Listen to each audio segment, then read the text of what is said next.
네, 이달 말로 예정된 2차 정상회담의 세부 조율을 위해 오늘 북한과 미국이 본격 협상 테이블에 마주 앉습니다. 스티븐 비건 미 국무부 대북정책 특별대표가 평양을 방문해 김혁철 전 스페인 주재 북한 대사와 북미 간 비핵화와 상응 조치를 놓고 본격적인 줄다리기를 벌일 전망입니다. 자세한 내용 신범철 아산정책연구원 안보통일센터장, 조한범 통일연구원 선임연구위원과 짚어보겠습니다. 어서 오십시오. 예, 안녕하십니까? 예, 안녕하세요. 예.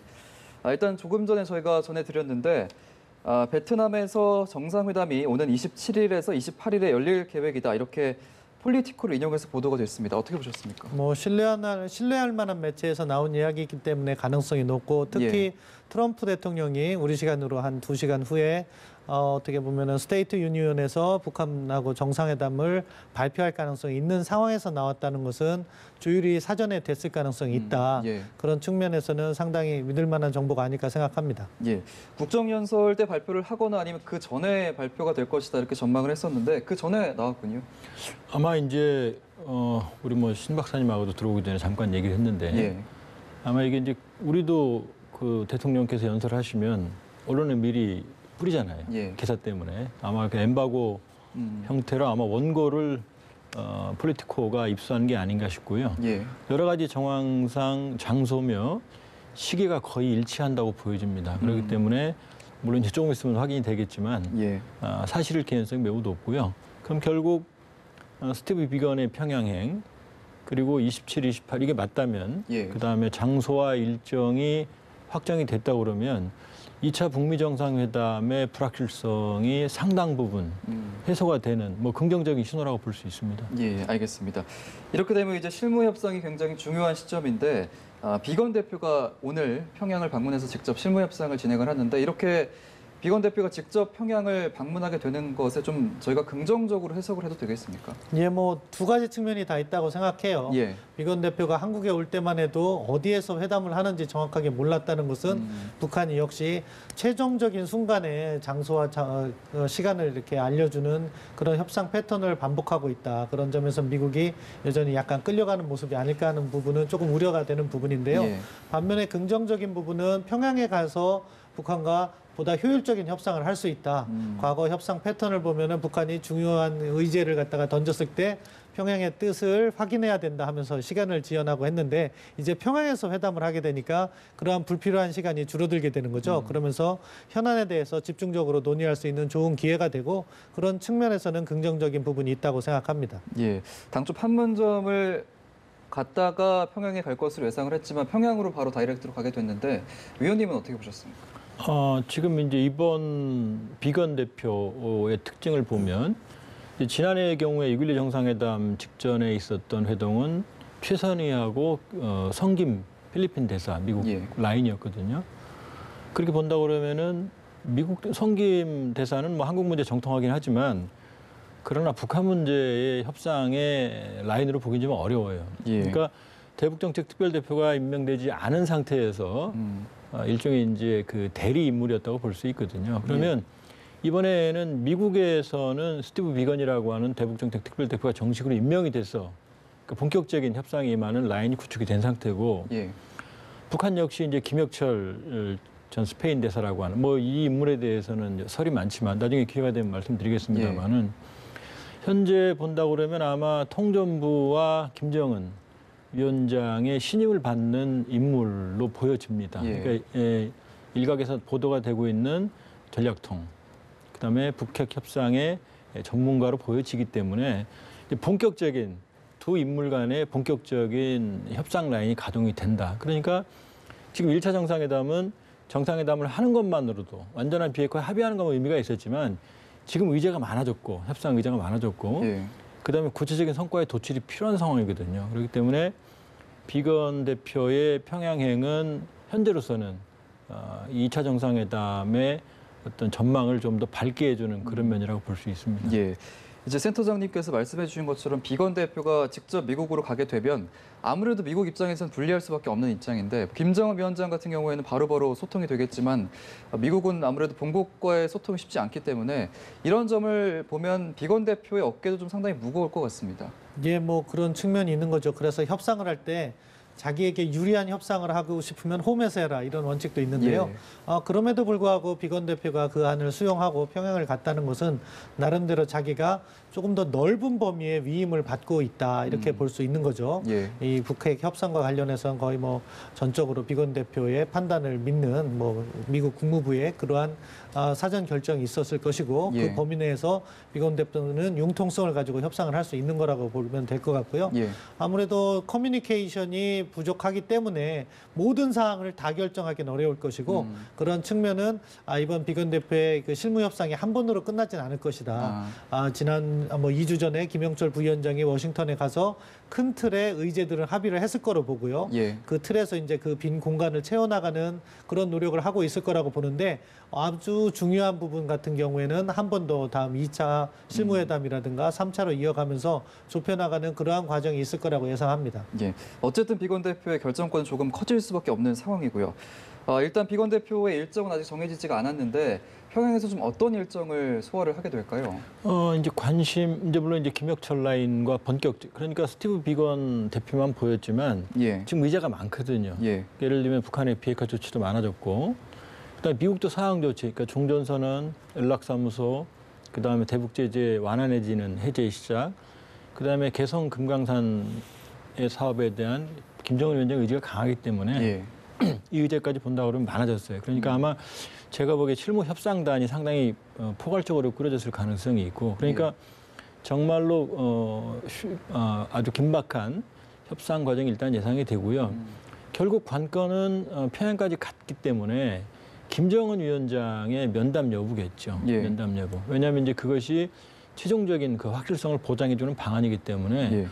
그러니까 아마 당일치기가 아닐 가능성도 좀 있습니다. 예. 그러니까 1박 2일 그다음에 김정은 위원장 면담 이 가능성도 남아 있는 거죠.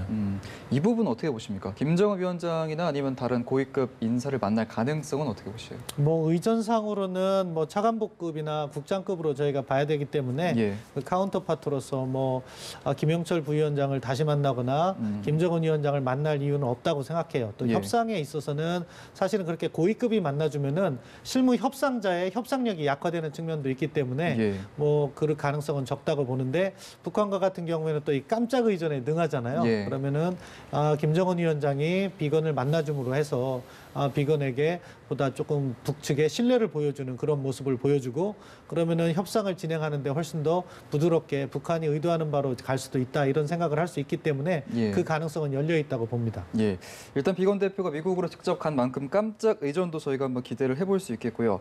일단은 카운터파트가 김혁철 전 스페인 주재 북한 대사인데 아까 이 인물에 대해서 좀 자세히 좀 소개를 해주시면 좋을 것 같습니다. 예, 지금 이제 김혁철로 우리가 추정되는 인물이 3명이 있습니다. 예. 하나는 78년생 김혁철이고요. 예.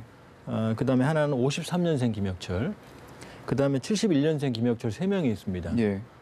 그러니까 78년생은 우리 신 박사님도 실제로 김혁철이라는 인물을 스페인에서 만나셨다고 그랬는데 78년생이라고 보기에는 나이가 너무 어린 거죠. 이 78년생은. 그리고 53년생은 너무 많아요, 나이가. 근데 지금 이 두 인물은 모두 외무성, 외교부에 입사한 기록이 남아 있어요. 근데 지금 스페인 쪽 자료를 확인해 보면 71년생 김혁철은 스페인 쪽에서 확인이 됩니다. 예. 스페인 쪽에서. 그리고 여러 가지 정황을 봤을 때 71년생이 맞을 가능성이 높아요. 이 인물은 88년에서 97년까지 10년간 김일성 대학에서 언어학 박사학위를 취득한 걸로 나오고 예. 그리고 97년부터 외무성 관료를 시작을 했어요. 그래서 2007년부터 10년까지 외무성의 국제정세분석국장, 그러니까 지금 전략통이란 말이 맞는 거죠. 예. 그리고 2010년부터 대사를 시작한 것으로, 그러니까 스페인 2013년에 부임한 것으로 알려지거든요. 그러니까 이 인물이 거의 나이상으로는 맞습니다. 예. 근데 이 인물은 외무성에 입사한 기록이 없어요. 아하. 그러면 결국 통전부 라인이든지 아니면 당이라든지 지금 교도통신이 국무위원회 출신이라고 말을 했는데 그러니까 전통적인 외교 관리가 아닌 다른 비선 라인에서 스페인 대사, 그러니까 대사직을 수행하는 인물로 볼 수 있는 거죠. 그렇게 보면 이 71년생 김혁철로 나이를 맞추면은 여러 가지 미스터리가 풀립니다. 전략통이고 군축, 핵협상, 그 다음에 통전부의 실세 내지는 김정은 위원장의 후광 이런 것들이 모두 설명이 되는 거죠. 예. 이 부분은 뭐 실무 협상이 끝나면 저희가 알 수 있는 부분인가요? 예. 아마 그렇게 보여질 것 같습니다. 예, 알겠습니다. 무엇보다 이제 이번 회담의 가장 큰 관심이 비핵화 합의를 과연 어느 정도 선에서 조율을 할 것인가가 될 텐데 최근에 비건 대표가 한 강연에서 북한이 영변 핵시설을 넘어서는 플라토늄과 우라늄 시설 폐기를 약속했고 우리도 그에 상응하는 조치를 취할 준비가 돼 있다 이런 발언을 했는데 이런 부분도 역시 좀 어느 정도 조율이 된 상태로 실무 협상에 임한다 이걸 좀 증명하는 부분일까요? 뭐 양측에 어느 정도 큰 그림은 그려졌을 텐데 지금 당장 지금 말씀하신 것처럼 영변 시설을 넘어서는 뭐 농축우라늄 시설까지 북한이 다 포기하고 합의할 가능성은 매우 낮다고 생각합니다. 예. 이번 협상 자체는 영변 핵시설에 중점이 두어질 것 같고요. 예. 비건 대표의 스탠퍼드 연설은 미국이 생각하는 비핵화의 전반적인 큰 그림, 로드맵을 이야기한 거라고 보여지고 이야기한 뭐 농축우라늄 시설 같은 것은 앞으로 있을 단계의 하나다. 그런 취지에서 이야기한 거로 저는 이해를 했습니다. 예. 그렇기 때문에 이번 실무 협상의 중점은 영변 핵시설을 어떻게 폐기할 것인가, 검증의 방식이라든가 그런 부분이 이제 현안이 되겠죠. 예. 북한으로서는 일단 동결을 하면서 보상을 받아내려고 할 가능성이 높고, 그걸 미국이 검증 이야기를 하면은 죄송합니다. 참관 정도는 허용할 수 있다 이런 이야기를 할 거예요. 예. 그런데 미국 입장에서는 참관 정도로 검증하는 것은 국내적인 지지를 받을 수 없기 때문에 시료 채취라든가 이 과학적 방법을 동원하려고 할 거고 거기에 관해서 이제 양측의 이견이 갈라질 수 있는 부분이고 말씀하신 상응 조치 관련해서도 북한은 김정은 위원장이 제재 완화 부분까지도 실무진에 요구했을 가능성이 높다고 봅니다. 예. 왜냐하면 신년사에서 기본 방향을 줬다고 보거든요. 그것은 한미연합군사훈련 중단해라. 그리고 개성공단과 금강산 관광 재개해라.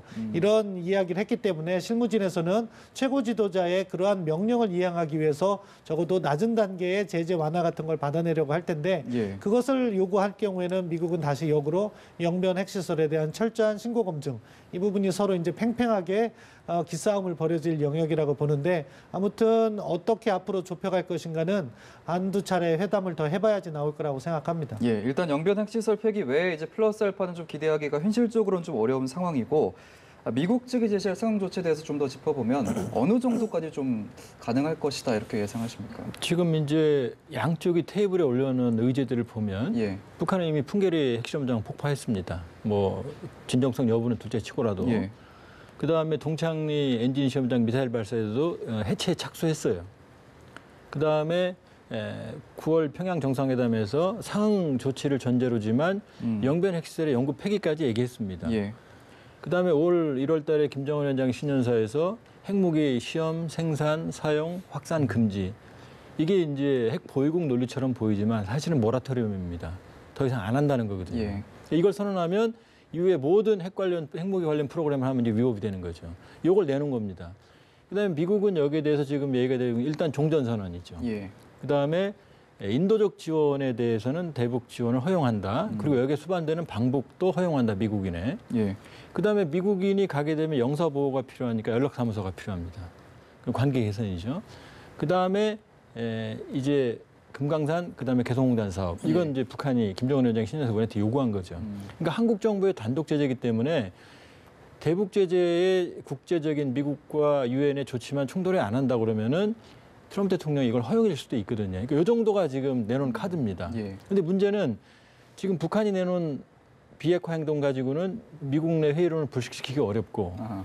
그다음에 김정은 위원장의 입장에서는 대북 제재 해제가 필요한 상황에서 예. 이 정도의 미국의 상황 조치 카드로는 사실 돌파구를 마련하기 어려운 거죠. 그러니까 양측이 이 정도 카드로는 좀 부족하기 때문에 비건이 플러스 알파라는 얘기를 한 거고 이 플러스 알파는 결국 과거 얘기입니다.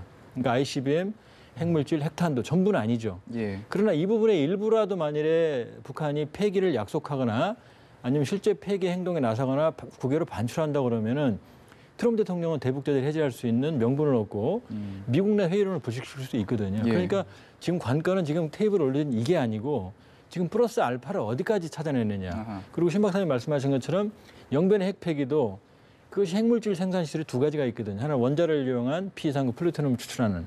그다음에 파키스탄에서 제공받은 P2형 원심 분리기를 개조한 HU 고농축 우라늄 시설 한 2,000개, 4,000개 있는 걸 보여지는데 예. 이 두 시설을 어느 정도까지 폐기하느냐 이제 여기가 관건이라고 볼 수 있어요. 말씀해 주신 것처럼 이제 사실 이 부분이 굉장히 딜레마였던 이유가 과연 누가 먼저 조치를 취할 것이냐 이 부분이었는데 좀 어떻게 실무 협상을 통해서 조율이 될까요? 뭐 최근 북한의 언론 매체에서 나오면 이제 미국이 상응 조치를 보여야 될 때다 이렇게 미국을 압박하고 있어요. 예. 반면에 미국에서는 북한이 실질적인 비핵화 조치를 해야 된다. 서로 상대방에게 먼저 미루는 모습인데 예. 결국 합의가 이루어진다면 동시 행동 원칙으로 갈 수 있다고 생각합니다. 서로가 서로에 대해서 그러한 조치를 취할 수 있도록 약속을 하면 되기 때문에 예. 그것이 현실적인 대안이라고 보고요. 이제 중요한 것은 어느 정도가 이루어질까도 중요하고 예. 이제 북한이 최종적인 카드 아마 당장 꺼내진 않을 거예요. 협상을 미루면 이제 날짜가 발표되는 경우에는 이제 그 날짜까지 합의를 이루어내기 때문에 미국의 부담이 더 높아지는 거죠. 그럼 그것은 다시 북한의 협상력이 될 수도 있고, 그럼 최종 단계까지 미루다가 영변 핵시설에 대한 충분한 검증을 북한이 약속하지 않을 경우 미측에서 여론이 안 좋아질 수 있기 때문에 제재 완화가 어렵다면은 그때 이제 아까 조한범 박사님께서 말씀하신 대륙간 탄도미사일 같은 카드를 꺼냄으로 해서 미국을 설득하려 한다. 이런 것이 뭐 회의가 진전된다는 측면에서는 의미가 있을 수 있지만 또 한국의 입장에서는 장거리 미사일 카드가 이렇게 동결로 경제 보상이 완화되면은 경제 제재가 완화되면은 그 다음에 비핵화 조치를 이끌어 나갈 요인이 또 줄어들거든요. 예. 그런 상황에서 한국을 겨냥한 단거리 미사일이 여전히 남아 있는 것이기 때문에 바람직하지 않은 방법이다. 이런 우려가 또 제기될 수도 있고요. 따라서 현재로서는 그러한 어떻게 보면은 잘못된 타협이 이루어지지 않도록 한미 간에 공조하고 그런 부분이 계속해서 우리가 관심을 두어야 될 부분이라고 생각합니다. 예, 알겠습니다. 오늘 평양에서 이루어질 북미 실무회담이 어떻게 조율이 될지 또 오전 11시에 이뤄질 트럼프 대통령의 국정연설에서 어떤 얘기가 나올지는 더 지켜봐야 될 것 같습니다. 오늘 신범철 아산정책연구원 안보통일센터장, 조한범 통일연구원 선임연구위원 모시고 얘기 나눠봤습니다. 고맙습니다.